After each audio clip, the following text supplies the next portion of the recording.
Un camión de cemento destrozó el jardín de Ethan mientras la presidenta del HOA, Karen Whitmore, lo trataba como si sus quejas no valieran nada. Con el poder en sus manos, ella convirtió los arreglos vecinales en un arma para su conveniencia. Pero Ethan no gritó, planeó. Y cuando llegó el viernes, una simple orden municipal y una mesa de limonada cambiaron todo el juego y demostraron que la justicia, cuando llega en silencio, puede ser más poderosa que cualquier castigo. A las 6:07 a.m., cuando el cielo todavía estaba teñido de azul grisáceo y las sombras de los árboles se alargaban sobre el pavimento, un bramido ensordecedor sacudió el cul-de-sac. El eco metálico del primer camión de cemento retumbó contra las fachadas, despertando a más de uno con un sobresalto seco. El vehículo giró lento, pero con prepotencia, como si le perteneciera el camino. Karen Whitmore, presidenta de la Asociación de Propietarios, HOA, estaba allí, erguida, con su clásico conjunto deportivo blanco y su carpeta de reglamentos bajo el brazo. Ella misma había retirado la cadena del acceso de servicio, esa que solo debía abrirse por motivos de emergencia o mantenimientos aprobados en asamblea. Pero esta vez no hubo anuncio, solo una sonrisa forzada y una frase escueta. Solo por hoy, para un vertido especial. No era solo hoy. A las 6:27 a.m., el segundo camión rugió por la esquina levantando polvo y agrietando el silencio del vecindario. Para cuando llegó el tercero, a las 6:44, Ethan Miller ya estaba de pie frente a su porche, aún con la camiseta del hospital, las ojeras marcadas y la mandíbula apretada. Venía de un turno nocturno de 12 horas en urgencias y apenas había logrado cerrar los ojos una hora antes. Karen lo vio, se acercó sin saludar y con una sonrisa que no alcanzaba los ojos, señaló su buzón con una uña perfectamente limada. Te lo advierto, Ethan, si tu camioneta vuelve a quedar 2 pulgadas fuera de la línea del garaje, habrá otra multa. Ya está registrado. Antes de que él pudiera responder algo, cansado, sorprendido, incrédulo, Karen giró sobre sus talones, se acercó al conductor del camión y le hizo una señal con la mano, indicando que maniobrara por el costado derecho, exactamente por donde corría la franja de césped de Ethan. Hazlo por ahí, corazón, así te ahorras el giro cerrado. El conductor obedeció sin protestar. Con un chirrido grave, las ruedas comenzaron a subir al césped recién cortado. Un crujido seco, seguido por un chasquido, se escuchó como una fractura ósea. El sistema de riego enterrado que Ethan había instalado con su padre cedió bajo el peso de 20 toneladas de concreto en movimiento. Ethan no dijo nada. Solo respiró hondo, los ojos clavados en la huella profunda de neumáticos que atravesaba su jardín como una cicatriz. Karen, sin mirar atrás, ya regresaba a su porche con la misma expresión satisfecha de quien sabe que puede hacer lo que quiera y no recibirá consecuencias. Y no era la primera vez. Desde que asumió la presidencia del HOA, Karen había usado el reglamento como un látigo. Multas por macetas demasiado vistosas, cartas de advertencia por luces navideñas encendidas fuera de horario, sanciones por sacar la basura 10 minutos antes del horario oficial. Pero lo que más dolía no era la rigidez, era la arbitrariedad con la que elegía a quién aplicar las reglas y a quién no. Mientras el cemento seguía fluyendo como lava industrial y los árboles temblaban con la vibración, el resto del vecindario comenzó a asomarse a las ventanas. Uno a uno, los residentes, familias jóvenes, jubilados, padres con bebés, contemplaron cómo la calle se convertía en un corredor industrial disfrazado de trabajos autorizados. Todos sabían que eso no era legal, que no había votación, ni aviso previo, ni respeto por los horarios comunes. Pero también sabían algo más. Enfrentarse a Karen era arriesgarse a meses de multas, sanciones y aislamiento. Y sin embargo, esa mañana algo cambió. La escena fue tan descaradamente abusiva, tan cínica y unilateral, que se instaló una emoción colectiva en el aire. Una furia muda, una indignación compartida. Karen no lo supo en ese momento. Ella pensó que era un viernes más, pero a las 6:48 a.m. el vecindario despertó con un mismo pensamiento. Ya basta. Y Ethan fue el primero en decidir que esa historia no se iba a repetir. No esta vez. Ethan nunca fue un hombre de pelea, ni de gritos ni de quejas. Era de los que bajaban la voz cuando otros la subían. de los que resolvían con paciencia lo que otros querían dominar con fuerza. Por eso se había mudado a Maple Grove, ese pequeño conjunto cerrado donde las casas tenían el mismo tono crema y los jardines olían a lavanda en primavera. Había elegido aquel lugar por la calma, no por el estatus. Lo había hecho por su padre, Mark Miller, un veterano retirado que acababa de pasar por una cirugía de cadera complicada. Ethan quería que sus días fueran tranquilos, sin sobresaltos, sin ruido, solo tiempo, descanso y silencio. Pero ese silencio se rompió el día que los camiones de Karen comenzaron a rugir. Cada vez que el motor de los mezcladores arrancaba, las paredes temblaban como si tuvieran miedo. Las fotos familiares vibraban en los marcos, los vasos tintineaban en los estantes, y Mark, que dormía la siesta por prescripción médica, se despertaba sobresaltado, respirando entrecortado por el dolor. Ethan intentaba calmarlo, bajando la voz. «Tranquilo, papá, ya pasará, son solo unos minutos». Pero no eran unos minutos, eran horas, días. Y el ruido, como una gota constante, iba desgastando la paciencia y la salud de ambos. El perro de Ethan, Copper, un labrador anciano con alma de cachorro, no soportaba el chirrido metálico de las retroexcavadoras que iban y venían por la parte trasera del terreno de Karen. Cada chirrido lo hacía aullar con ansiedad, escondiéndose bajo la mesa o rascando la puerta. Desde su cocina, Ethan veía cómo los camiones invadían la acera, levantando polvo, dejando rodadas profundas en el césped y trozos de barro seco en el pavimento. Su jardín, al que dedicaba los pocos fines de semana libres que tenía, quedó marcado por huellas negras y húmedas, como si el cemento no solo se hubiera derramado sobre la tierra, sino también sobre su ánimo. Cuando el sistema de riego dejó de funcionar, Ethan intentó hacerlo todo por el libro. Tomó fotografías, redactó un correo educado al HOA explicando el daño y pidiendo una reunión. Incluyó fechas, pruebas y hasta el diagnóstico médico de su padre para justificar la urgencia. 2 días después, recibió una respuesta breve, impersonal y firmada por la mismísima Karen Whitmore.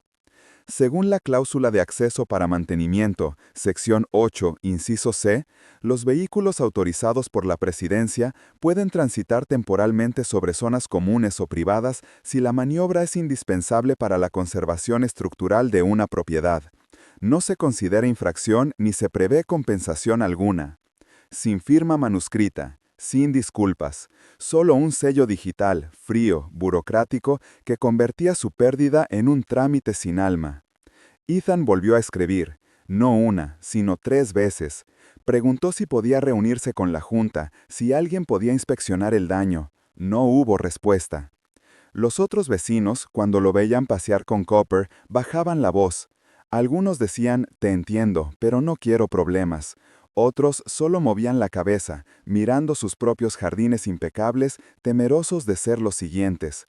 El vecindario entero estaba atrapado en un silencio cómplice, ese tipo de silencio que suena a rendición. A veces, al anochecer, Ethan se sentaba con su padre en el porche. Mark, con una manta sobre las rodillas, miraba el borde del césped roto y decía, casi en un suspiro, «Tu madre habría odiado ver eso. Tú trabajaste tanto en ese jardín». Ethan no contestaba, solo apretaba los labios. Había algo profundamente injusto en tener que pedir permiso para defender lo tuyo, en ver cómo una autoridad vecinal podía torcer las reglas hasta volverlas un arma. Pero más que enojo, lo que crecía en él era una tristeza pesada, densa, como el polvo que cubría las ventanas. Tristeza por la impotencia, por su padre, que merecía paz, por Copper, que ya no salía a jugar sin temblar, por sí mismo, por sentirse invisible en un vecindario que alguna vez creyó amable. Y sin embargo, en medio de todo eso, algo empezaba a despertar. Cada vibración que hacía temblar los cuadros, cada carta ignorada, cada mirada evitada de los vecinos era como una gota que colmaba lentamente un vaso. Y cuando el vaso se llenara, lo sabía, no sería con lágrimas, sería con decisión. El enojo de Ethan no estalló en un grito ni en una discusión en la acera. No hubo portazos ni amenazas. Fue algo mucho más peligroso. Se convirtió en un plan.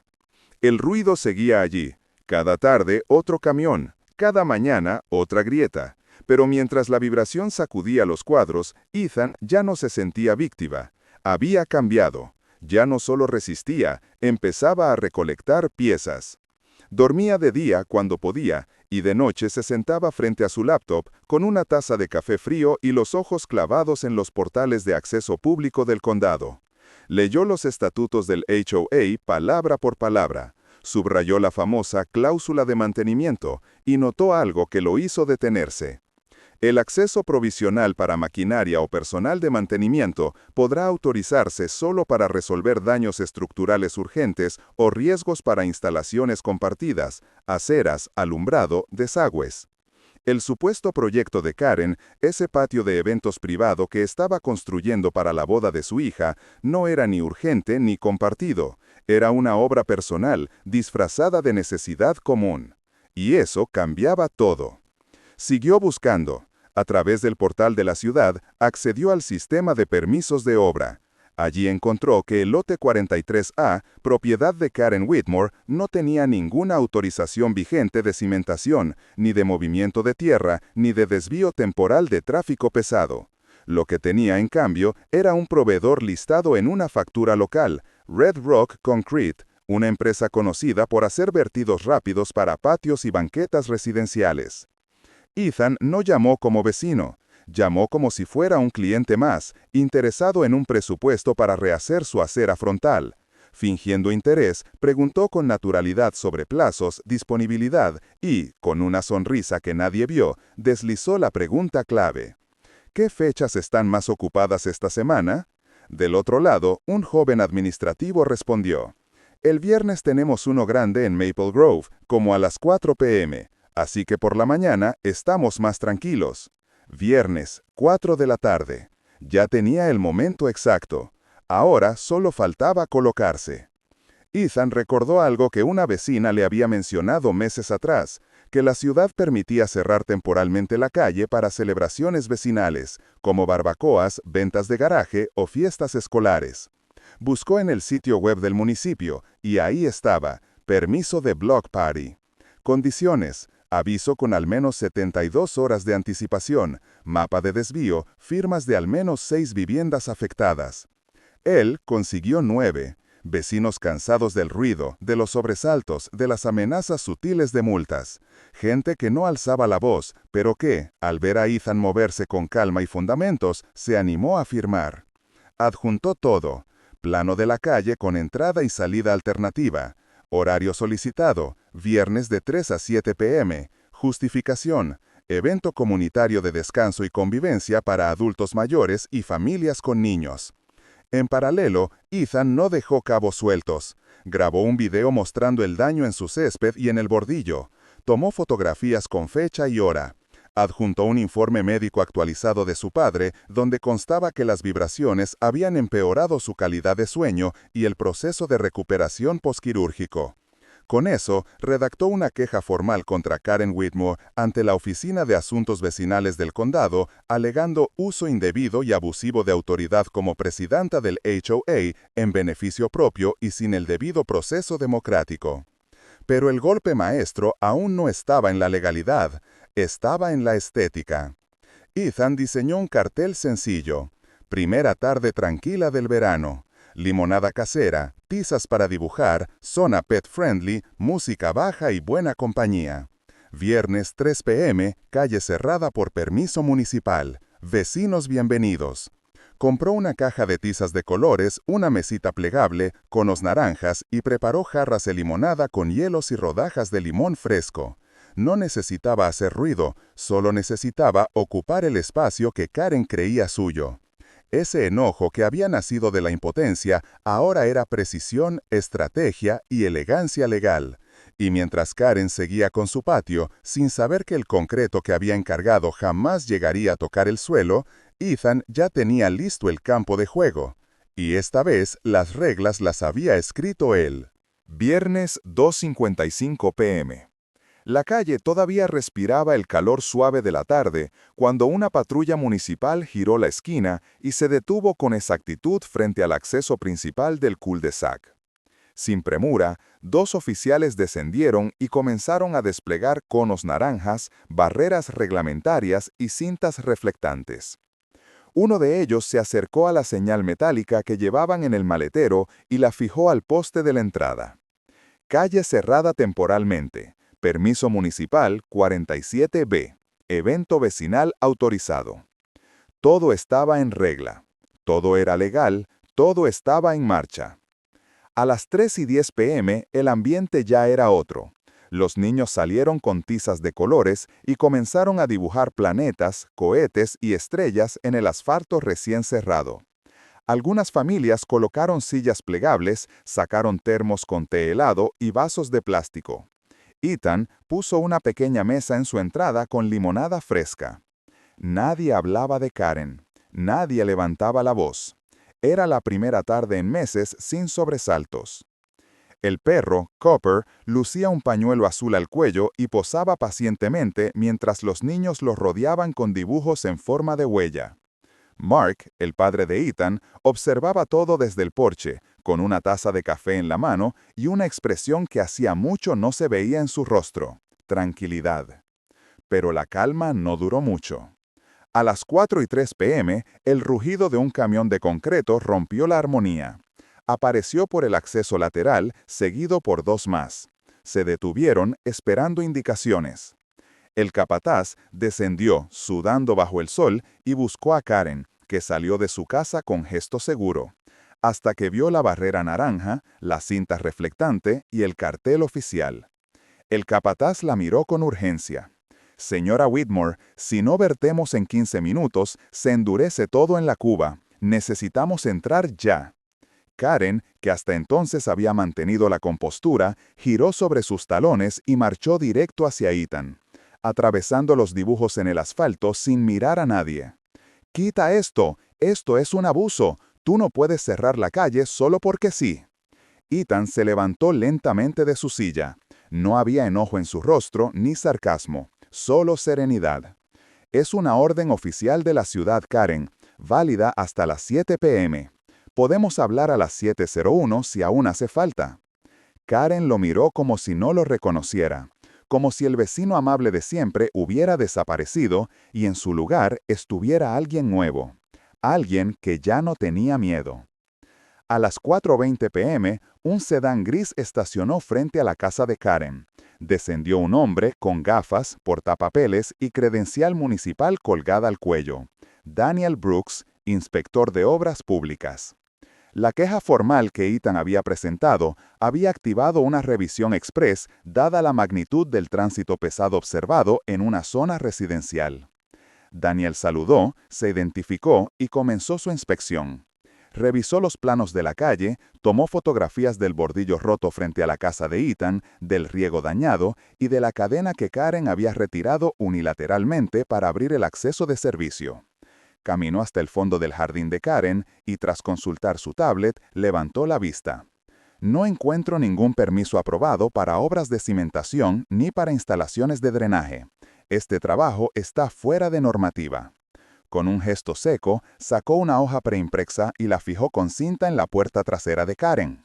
«Stop Work Order. Suspensión inmediata por incumplimiento de normativas municipales». Los operarios de Red Rock Concrete, al ver la orden, se miraron entre sí. No podían verter, no podían reprogramar, el concreto ya estaba en la mezcla. El tiempo corría. A las 4:38 p.m., los camiones emprendieron la retirada. 40 toneladas de mezcla perdida. Y según estipulaba el contrato, que Ethan había leído con detalle, los costos por impedimento legal no atribuible al proveedor eran responsabilidad exclusiva del cliente, Karen. Pero la tarde no había terminado. A las 5:12 p.m., otra figura cruzó la calle, Rachel Kim, abogada especializada en asuntos vecinales. Ethan la había contactado semanas atrás.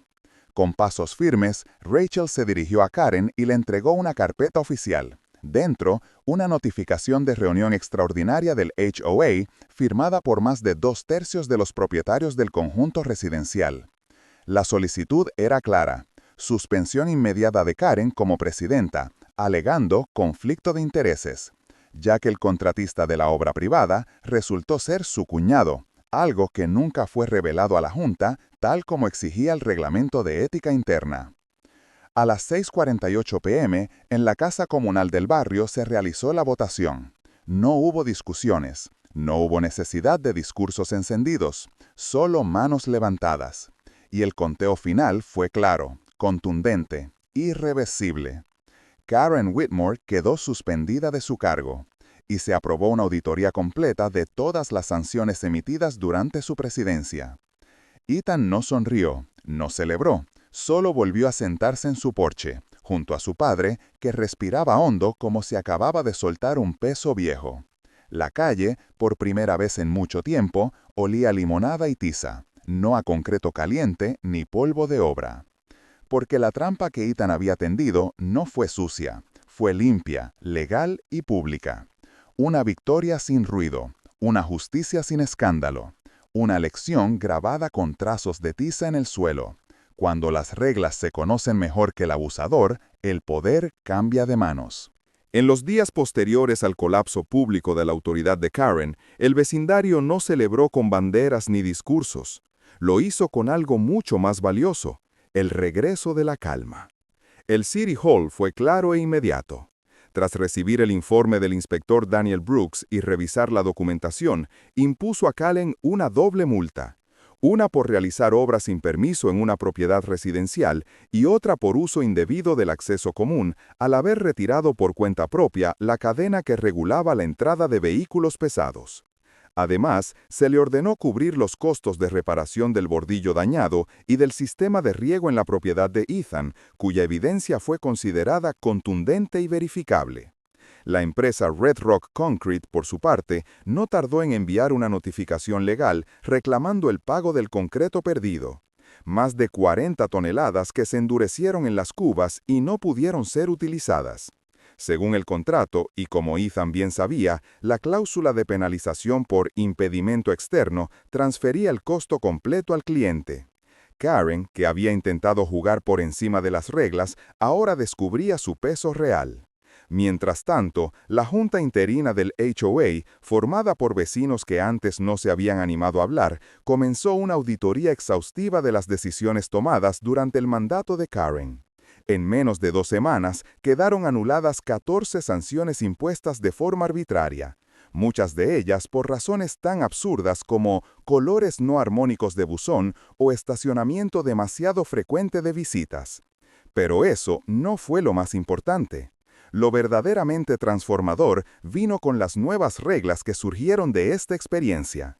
Se prohibió el tránsito de vehículos de más de 5 toneladas sin aviso con al menos 72 horas y permiso municipal. Se implementó un sistema de presidencia rotativa para evitar concentraciones prolongadas de poder. Se creó un comité ético vecinal, integrado por personas que durante años habían permanecido en silencio y que ahora, inspiradas por el ejemplo de Ethan, decidieron alzar la voz. Porque lo que ocurrió no fue solo la caída de una figura de autoridad. Fue el despertar colectivo de un vecindario que recordó que las reglas no existen para proteger a quien manda, sino a quienes viven bajo ellas. ¿Y los motivos? Porque toda buena historia necesita una reflexión justa, también Karen merece una mirada honesta. No fue un monstruo, no quiso destruir por el placer de dominar. Quiso regalarle a su hija un patio perfecto para su boda. Quiso hacerlo rápido, sin retrasos, sin obstáculos. Pero en su prisa, confundió poder con permiso. Se convenció de que, si el fin era noble, los medios podían ser forzados, y que un par de rodadas en el césped de un vecino no eran un precio tan alto. Pero ese césped tenía historia. Ese bordillo fue pintado por Ethan y su padre un fin de semana de otoño. Ese sistema de riego lo instalaron juntos con cuidado para mantener la tierra húmeda cuando Mark tuvo que pasar semanas sin salir de casa. No era solo una franja verde, era un espacio de dignidad. Ethan tampoco fue un héroe de bronce, no llevaba capa ni hablaba en público. Era un hijo cansado, empático, agotado por el turno de noche y el dolor de ver sufrir a su padre. Eligió no pelear con gritos, sino con cabeza fría.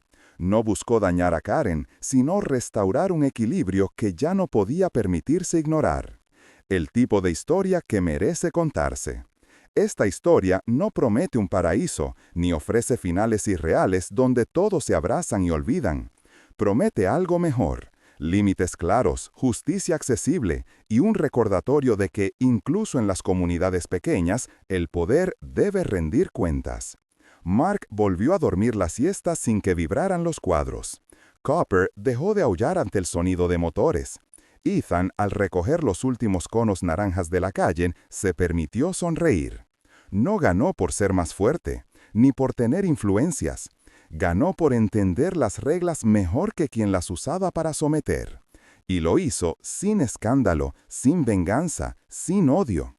Porque la verdadera victoria no hace ruido. La verdadera victoria se siente como un silencio justo. Un silencio en el que por fin se puede vivir.